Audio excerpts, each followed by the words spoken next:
अस्सलाम वालेकुम नाज़रीन, चार जेडीओ न्यूज़ वया वज़ीर उन्नड़ काज़ी अहमद मां ख़बर शामिल कयूं अब्दुल्ला रिज़वी काज़ी अहमद सिंध स्टूडेंट काउंसिल के अगुवान सागर जतोई सीनियर एजाज जतोई सागर जतोई जूनियर ऐं ॿियनि तालका प्रेस क्लब अॻियां एहतजाज कयो। उन मौके ते हिननि ॻाल्हाईंदे चयो त ऑनलाइन तैलीम वारो फ़ैसिलो सहूलतूं न हुजण सबबि शागिर्द तैलीम दुश्मन फ़ैसिलो आहे। हिननि चयो त ऑनलाइन क्लासिस वारो राग सिंधी शागिर्दनि खां फीसूं वसूल करण जे बहाने खां सवाइ ॿियो कुझु बि न हो। उन खां अलावा मामूल ऐं मुकमल तौर न हली सघंदड़ क्लासनि खां पोइ ऑनलाइन इम्तिहाननि जी ॻाल्हि शागिर्दनि सां नाइंसाफ़ी ऐं फ़िरेब आहे। हिननि चयो त सिंध स्टूडेंट्स काउंसिल तरफ़ां ऑनलाइन क्लासनि ऐं ऑनलाइन इम्तिहाननि जे ख़िलाफ़ 3 ॾींहं जे एहतजाजी मुहिम हलाइण जो ऐलान कयो वियो आहे। हर बाशऊर सिंधीअ खे साथ ॾियण जी अपील कजे थी ऐं ऑनलाइन क्लासनि ऐं इम्तिहाननि ख़िलाफ़ हिक शीट सां पंहिंजी तस्वीर सोशल मीडिया ते ईंदड़ 3 ॾींहंनि ताईं अपलोड करे पंहिंजो एहतजाज रिकॉर्ड कराइण जी गुज़ारिश कजे थी।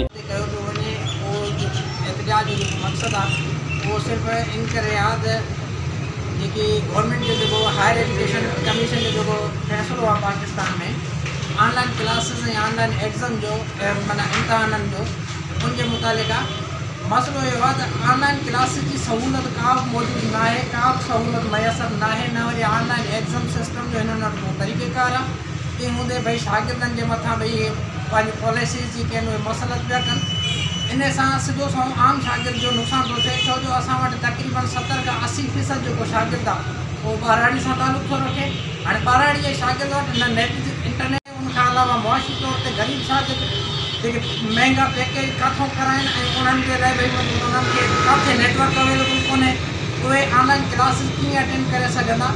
इन करे असां जेको अॼोको जेको एहतजाज आहे उहो सिर्फ़ु इन करे आहे असां चऊं था भई पहिरीं जेके ऑनलाइन क्लासिस जो मुकमल तौर ते सहूलतूं मुयसर करे शागिर्दनि खे ॾिनियूं वञनि, उनखां पोइ अहिड़ो को लाया अमल जोड़ियो वञे।